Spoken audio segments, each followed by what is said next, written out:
So the Wolves of Fenris are already a strong Space Marine army, but look like they're going to be getting even better in this new Arks of Omen season. Let's talk Space Wolves and why they're looking good right now.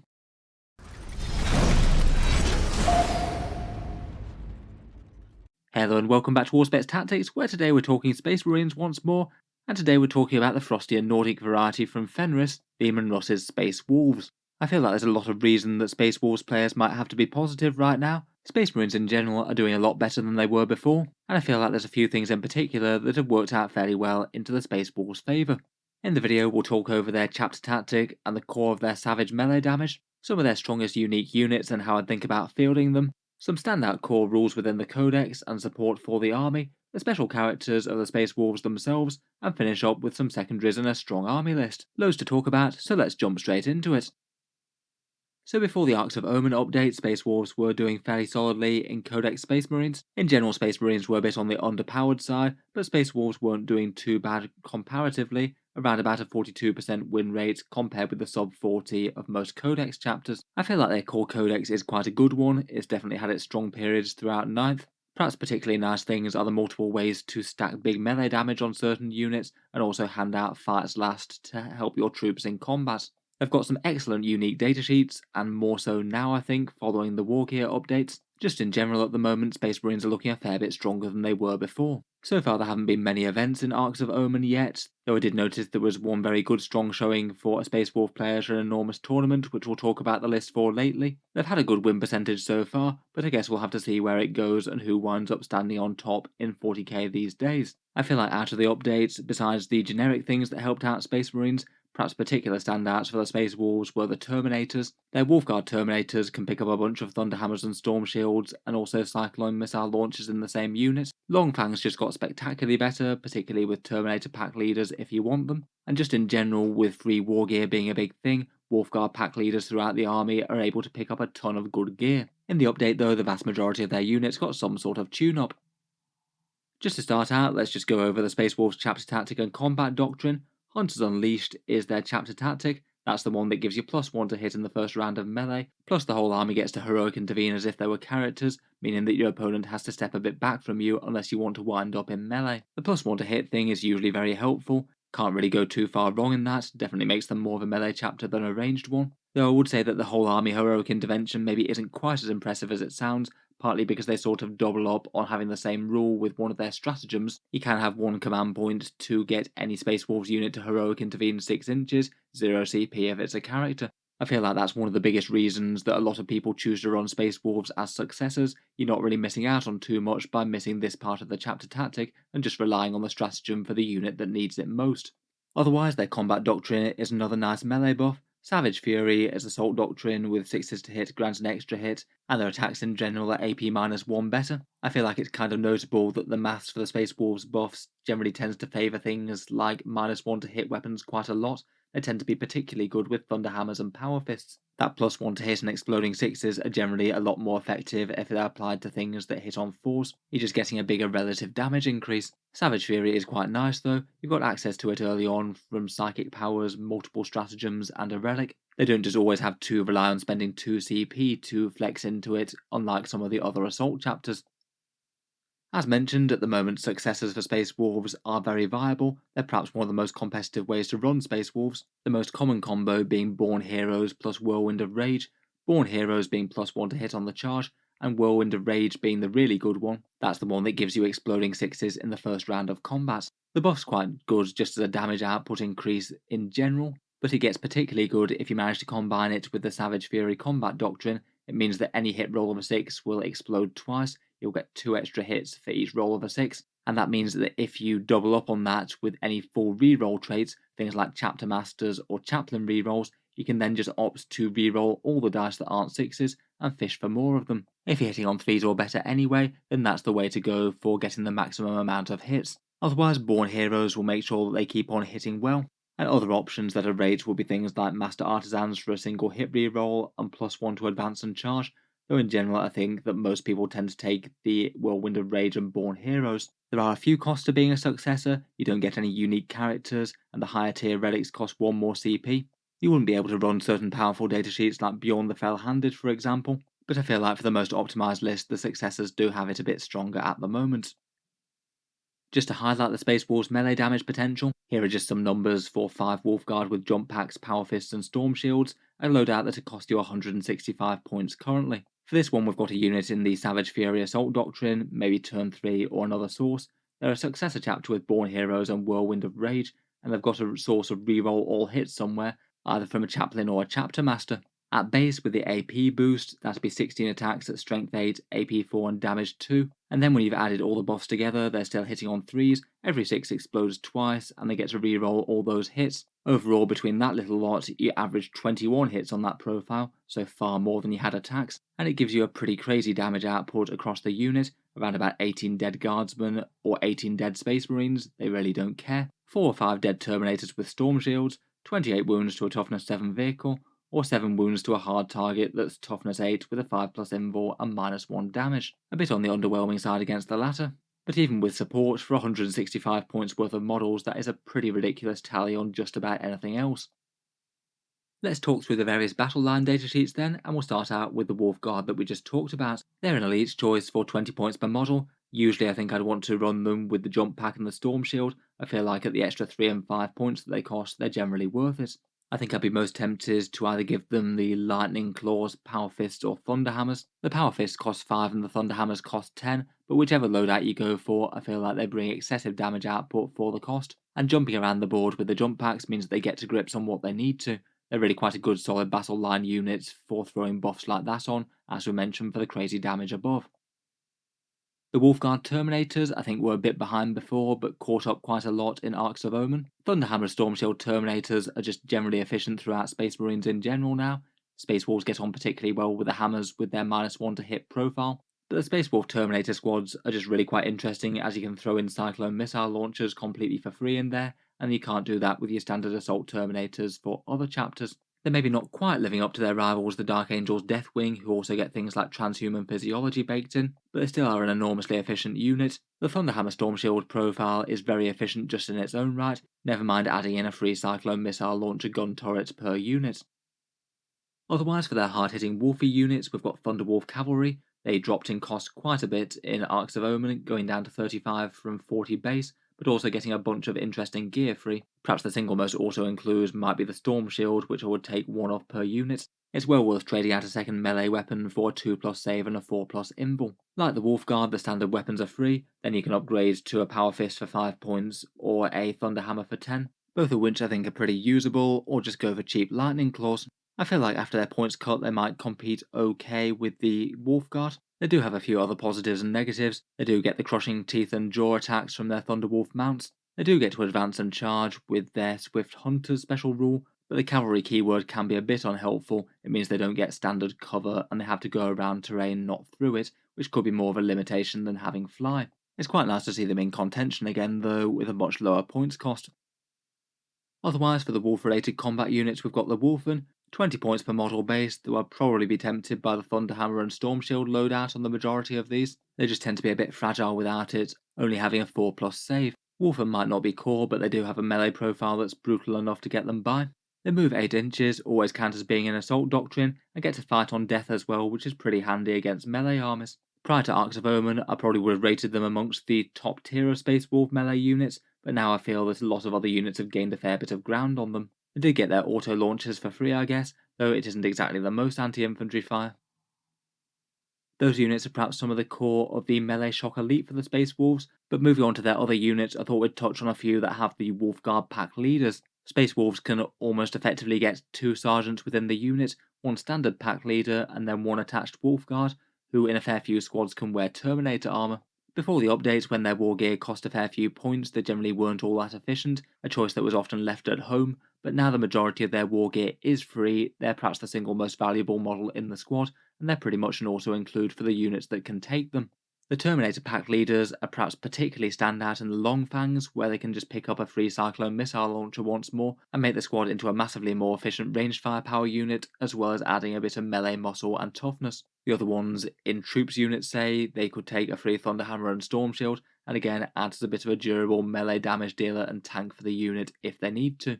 The power armoured ones are also easily worth it as well, maybe particularly the Skyclaw pack leader for just 20 points, and he can score himself a free Power Fist or Thunder Hammer plus Storm Shield, about as cheap as you're ever going to get those things. What makes them particularly crazy is that you usually get them in addition to regular pack leader sergeants as well, and they can take things like a Power Fist and a combi weapon. Compared with a lot of other Space Marine chapters, you get to double dip on the free war gear rather than just getting one sergeant's loadout per squad.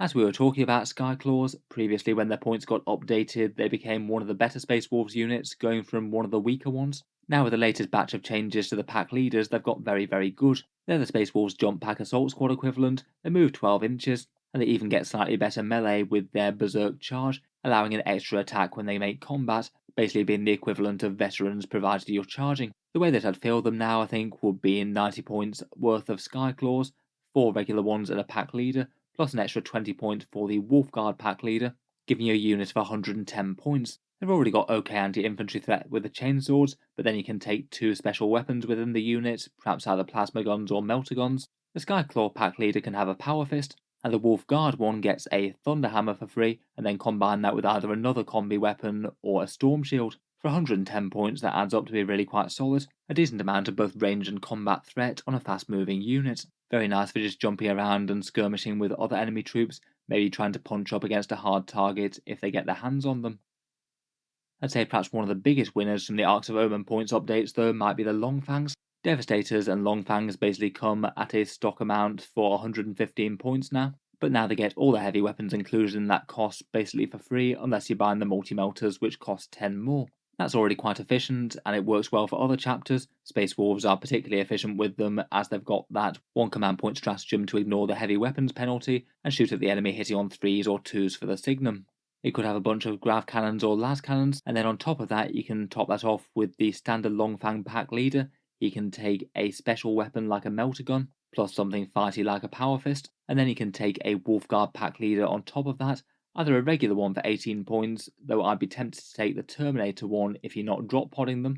The Terminator Wolfguard pack leader can again pick up a Thunder Hammer for free, but also a Cyclone missile launcher, potentially giving you 7 big anti-tank shots out of the squad if you count the melter gun on the regular pack leader. It just looks crazily efficient for just less than 150 points. There might be a tempting choice to have turning up on strategic reserve potentially. Now you can put units like this in for free.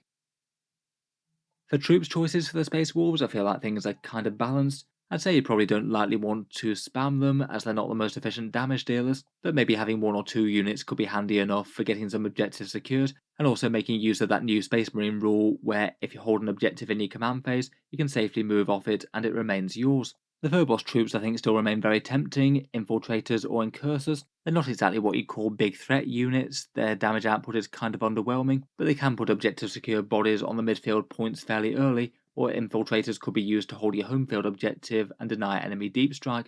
Otherwise, for a few more battle line options to hold the mid board or take the fight to the enemy, the Space Wolves do have their own unique Grey Hunters and Blood Claws, both of which I'd rate as kind of similar in terms of loadout and damage now. Like the Swift Claws and the Long Fangs, they both can have multiple Sergeant models with free gear. The Grey Hunters can get some special weapons, and the Blood Claws get their extra attack from Berserk Rage.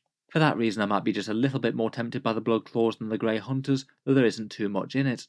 Both the Assault and regular Intercessors seem usable enough as well. They can both pick up a free Thunder Hammer on the Sergeant now, they get more attacks, and just a bit better threat in general with their unique bolt rifles. I'd perhaps rate the Blood Claws as just a little bit better given the free combi weapons that you get as well, but I feel like they're at least relatively well balanced. I think I'd probably be least tempted by heavy intercessors out of the troops choice, even with their new much cheaper profile. They perhaps just don't really quite synergise quite as well with what Space Wolves want to do. Otherwise, for the other Space Wolf units, we've got Wolf Scouts. Scouts in general got far better in Arks of Omen with all their free gear, they're 12 points ahead, and again, like say with the Skyclaws, the Space Wolves version is just extra nice.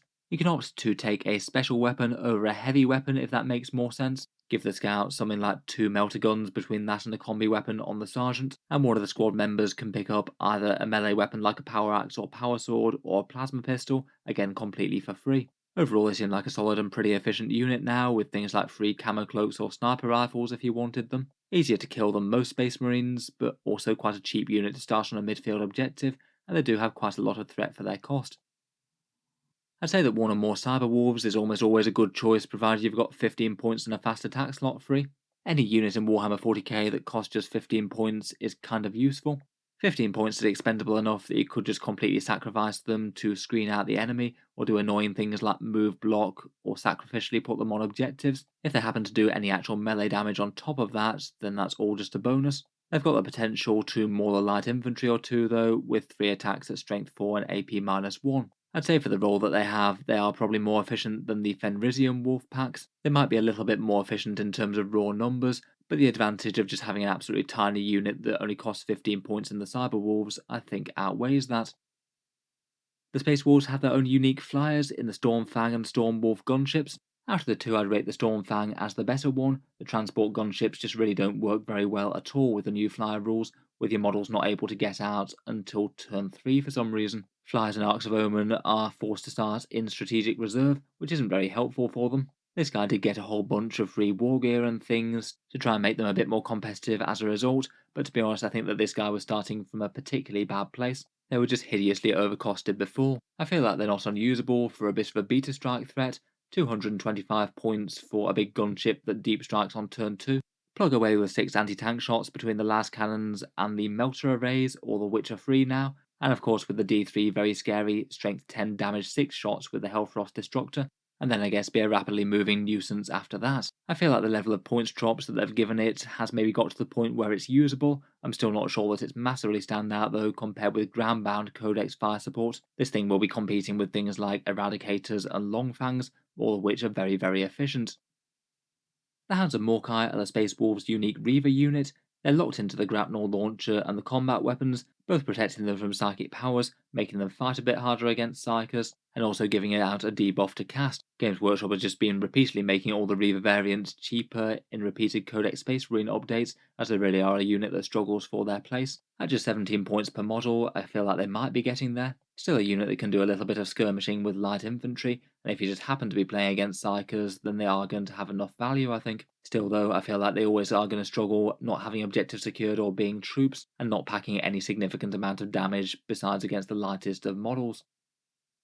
Finally, for the generic Space Wolf battle line units, there's the Wolf and Dreadnought, or I guess the Space Wolf unique gear for the standard Venerable Dreadnought. This one allows you to take interesting war gear like the Blizzard Shield and the Fenrisian Great Axe. I think I would go with that loadout for either of them, to be honest. A Dreadnought with a 4+ invul save and a D3+3 damage attack is really nice. A fairly cheap and expendable threat for 120 points, but not really one the opponent can ignore. I feel like for the most part these guys are probably outcompeted by the various excellent infantry units now, plus face stiff competition from Murderfang or Bjorn if you are playing core Space Wolves, but again being in a position of not being unusable. With the points changes, I feel like they've actually managed to make it kind of balanced between the Wolf and Dreadnought and the Venerable one. The Venerable one costs 15 points more for the same Blizzard Shield and Great Axe loadout. They hit on 2s, they get a 6+ Feel No Pain, but of course they cost more and move slower. I think both of them are alright though.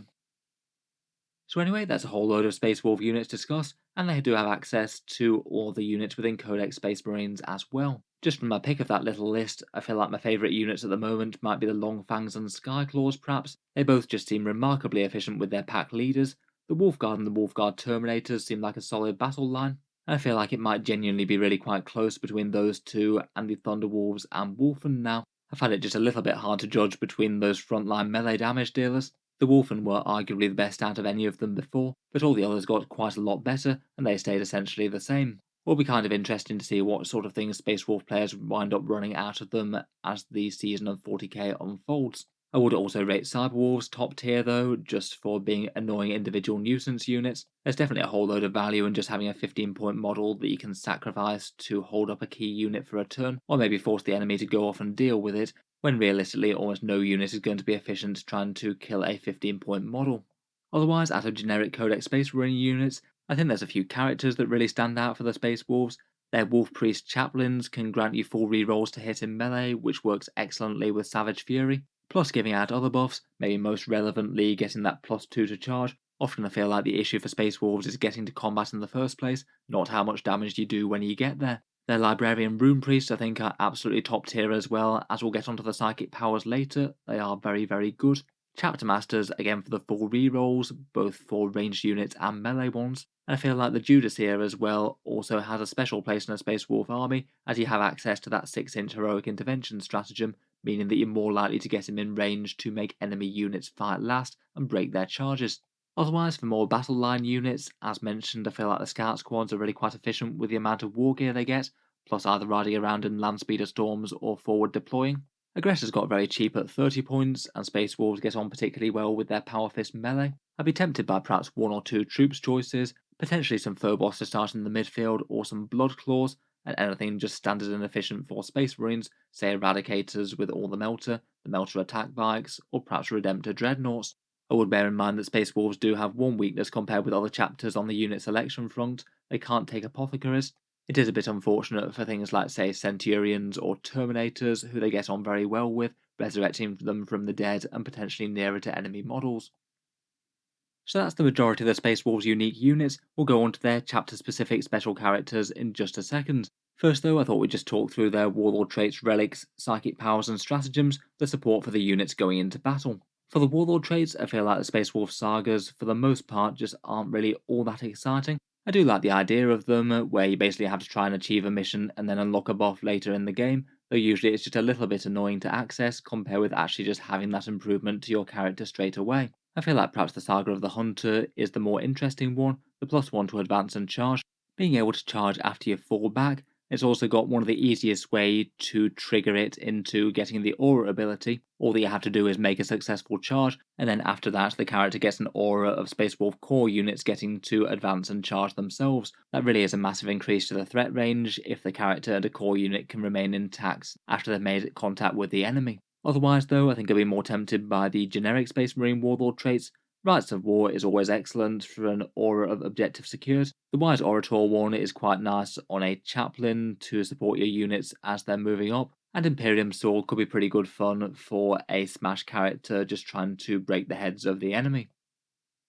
For the relics, I think things are generally a bit more fruitful. The Armour of Rust is a particularly nice one, a decent durability boost with a 2+ save and a 4+ invul, but more importantly a Fight's Last ability for the unit that you're in combat with. Pretty handy to have on most units that are going forward and fighting, to be honest. Maybe a particularly nice choice for something like a Jump Pack Rune Priest. They don't get an invul save or 2+ save to start with. Frost Weapon could be a nice buff to combat, maybe used on some Lightning Claws for a bunch of attacks at damage 2. The Wolfenstone is an interesting advance and charge one, and once per game you can make Savage Fury trigger on a 5+ for a unit, and to give you some massively devastating melee just when you need it, particularly combined with Chapter Master rerolls. I do quite like the Mountain Breaker Helm as just a combat unit. D3 mortal wounds after fighting on a 2+ isn't the worst melee buff in the world, and perhaps just other generic combat ones like the Benediction of Fury or Teeth of Terror to make the Smash characters a little bit more dangerous. I probably would rate the Armour of Rust and the Wolfenstone the best out of any of those perhaps, though both of those happen to be the higher tier relics, so if you are playing successors you would have to shell out an extra command point for them. The psychic powers of the Space Wolves I think are really quite a highlight of the codex. There's a bunch of very usable ones. Perhaps my favourite two might be Murderous Hurricane and Instincts Awoken, though the rest are good as well. Murderous Hurricane is just excellent melee support, one unit within 18 inches fights last and can't do any overwatch. If you're about to charge something significant, then that's often going to be great. Instincts Awoken is the one that gives you early assault doctrine, or if you happen to already have it, then it gives you extra AP on 6s to wound. The first bit's probably more helpful than the second. Stormcaller is nice as well as a defensive one. That one gives you a 6-inch aura of light cover. Really good just to have in the centre of your battle line as you're moving up towards the enemy, perhaps particularly with Space Marines in general being a bit more fragile at the moment. Could be particularly nice with Thunderhammer and Stormshield Terminators, they'd be getting an effective +2 to their saves. Otherwise you could do Living Lightning for some mortal wounds or just fall back and smite, and there's a -1 hit debuff in there as well. I'd probably rate the first three as more important though. Finally, for support options within the codex, there's a bunch of decent stratagems as well. As mentioned earlier, their countercharge one is particularly handy, a 6-inch heroic intervention, which means the opponent can never afford to put their units within 6 inches of your fighting melee threats unless they can afford to stand against them in combat. Really means that you have to tread very carefully when approaching the Space Wolf army, and it's particularly hard to just sneak objectives away from them by throwing an OBSEC unit towards them. Perhaps in combination with that Stormcaller one is the 2 command point cloaked by the Storm stratagem, Say if you cast Stormcaller for an Aura of Light cover, you could also have a -1 to hit from this. It is a bit on the expensive side, but if you know that you're just about to eat a pretty scary shooting phase, the combination of a -1 to hit and light cover as well might well save you a few more Space Wolves to make it to melee the next turn. Keen Senses I think is more relevant than ever with the Long Fangs, one command point to ignore shooting or hit roll modifiers, perhaps particularly good on Long Fangs with all their scary heavy weapon fire that they have to bring to bear, and you can use it while they're coming out of drop pods or strategic reserve if that's desired. I think it could be really quite a nice one for heavy eradicators coming out of reserve as well. Having those heavy melter rifles hitting on 3s rather than 4s could be a big deal if they are going to be getting line of sight on something important. Otherwise, there's one for a chance to deny the witch on any unit within 12 inches, useful in a pinch, and two really quite nice melee ones. One command point for early assault doctrine, which I think is the better of the two. Extra AP and exploding 6s are two great boosts. And there's one called Savage Strike as well for a +1 to wound in melee, 1 or 2 CP depending on your target. Very nice with any unit that's kind of middling in strength, particularly things that would have been wounding on 5s going to 4s. Overall, for the support options, I think there's multiple good Warlord traits. Hunter, Rites of War, and Wise Orator Chaplains are all great. The Armour of Rust and the Wolfenstone are stand out for the Relics. Most of the Psychic is good, particularly Instincts Awoken, Murderous Hurricane, and Stormcaller. And these 6 stratagems are perhaps the ones that I consider most important. Heroic Intervention to make enemies step back, Keen Senses for Long Fangs or Eradicators, and 2 very scary melee buffs. Let's talk through the Space Wolves' unique characters now. These are the ones that you can only take if you're playing pure Space Wolves and not successors, so you would have to leave things like Whirlwind of Rage at home. The Space Wolves have an awful lot of named special characters. I think perhaps the ones that I'd rate the very strongest at the moment might be Bjorn the Fell-Handed and Njal Stormcaller, though most of them are usable enough. Bjorn I thought was already one of the better ones, but he got an absolutely spectacular points cut in Arks of Omen, dropping 20 points on his base profile and also getting a twin las cannon for free if he wants it. 155 points is really nice for a character protected dreadnought with that kind of firepower, and he's got absolutely enormous threat in melee as well with True Claw, the strength 12, AP -4 and damage D6 weapon, with 6 attacks that get to reroll wounds. Really quite a strong all-rounder. Is really rather tough with 8 wounds at toughness 8, -1 damage and a 5+ feel no pain, and also gets the captain style rerolls to command his fellow Space Wolves into battle. I feel like at that kind of points cost is hard to go too far wrong with. Otherwise, as an option for casting those Tempestus Discipline powers, there's Njal Stormcaller, 120 points for a Terminator Psyker. He just gets a bit more flexibility than most other Psykers, knowing 3 of the Tempestus Disciplines and casting 2. He gets an inbuilt +1 to cast, which is really quite nice, and is also extra nasty for Deny the Witch, getting to reroll that. For getting those psychic powers on the table, I'd be tempted by either him or a Jump Pack Librarian, the trade-off being just the better casting for the points that you spend, or the better mobility to get them where they're needed. Otherwise, out of the character datasheets, I do find Murderfang the Elite's Choice Dreadnought just really quite fun. He's the character wolf and Dreadnought with the absolutely brutal Murder Claws. He typically hits with 8 attacks in the first round of combat with his Murder Maker special rule, and those attacks are at strength 12, AP 3 and damage 3, re-rolling the wound roll, so he's going to leave a mark on anything he gets his claws on. Is not enormously tough for the cost if the enemy does get to shoot back at him, but again seems like quite a nice little lurking threat to have in the ranks behind another tougher unit, and then really punish the enemy if they get too close. Otherwise, there is rather a cohort of other Space Wolf unique characters: Arjak Rockfist, Logan Grimnar, Canis Wolfborn, Crom Dragongraze, Harold Deathwolf, Ragnar Blackmane, Ulrich the Slayer, and Lucas the Trickster. I feel like you could make at least a few arguments for most of them, though quite a few haven't come out amazingly well compared with the discounted characters from the rest of the Space Marine Codex. Crom Dragongaze, for example, compares just very badly to the Primaris Captain with a Storm Shield and Sword. I think out of these ones, the ones that might tempt me the most might be Arjak, Logan, or perhaps Ragnar Blackmane. Though I feel like with Space Wolves it's often a bit more valuable to build some custom characters, have your choice of your own strong Warlord traits like Rites of War perhaps, and powerful relics like the Armour of Rust. Finally, in Arks of Omen, the Space Wolf secondary objectives have changed quite a bit. Previously they had access to loads, but Games Workshop cut it down so there's max 4 per army now. The Space Wolves get the generic Space Marine ones, plus Warrior Pride, the only unique one that the Space Wolves themselves have now. In general, out of these, I feel like Space Wolves come out rather well. I think they do quite well with Oaths of Moment, which has now been buffed to be really quite easy again, You just have to try and get a unit into the centre of the board at the end of the battle round. That gives you 2 victory points, and if you've got some tough units like some Thunderhammer Terminators, probably shouldn't be too hard. Between that, kill a few certain targets and don't fall back too much, not the hardest one to max out of the objectives. Otherwise, I feel like Codex Warfare and Shock Tactics might be usable enough given the matchup. Perhaps the Shock Tactics one is a bit better for the Space Wolves themselves, if you are going to be playing a fairly aggressive playstyle with a whole bunch of wolves hurtling around the board smashing things with power weapons. Finally, the Space Wolf unique one, Warrior Pride, I think is fairly good. This one's 3 victory points for having 2 of your units have either completed a charge or get an engagement range at the end of the turn, and also not within your deployment zone.